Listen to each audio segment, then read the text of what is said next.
எந்த இடத்துல நீங்க வீக்கா இருக்கிறீங்களோ, எந்த இடம் எதிர்காலத்துக்கு உங்களுக்கு தடையா இருக்கிறதோ, அதை முதல்ல கரெக்ட் பண்றதுக்கு முயற்சி எடுங்க. இந்த மாதிரி எனக்கு ஃபியூச்சரை நினைச்சா பயமா இருக்கு அப்படின்னு சொன்னா, அதற்காக நீங்க முயற்சி எடுங்க.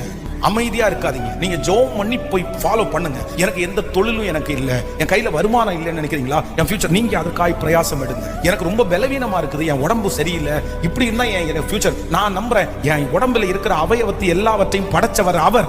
அவருக்கு தெரியாதா? அவருக்கு தெரியும். அதனால அவர் சரி பண்றதுக்கு வல்லவரா இருக்கிறார். கவலைப்பட்டு யோசிச்சு எந்த பயனும் இல்லை. அதனால ஆண்டவர் என்னுடைய, நான் நம்புறேன், ஒரு வருஷத்திலே கர்த்தர் உங்க எதிர்காலத்தை எப்படி வேணாலும் மாற்றுவார். ரூத்துக்கு என்ன எதிர்காலம் நினைக்கிறேன், என்ன ஃபியூச்சர்? ரூத்துக்கு அனாதைய போல வந்த ரூத்துக்கு கர்த்தர் ஃபியூச்சரை எவ்வளவு பிரகாசமா ஆண்டவர் மாற்றி கொடுத்தாரு. நீ அறியாதது, உனக்கு எட்டாதது. ரூத்துக்கு ஒரு எதிர்காலத்தை ஆண்டவரால கொடுக்க முடியும்னா, நான் நம்புறேன் உங்களுக்கும் எனக்கும் எதிர்காலத்தை தர முடியும்.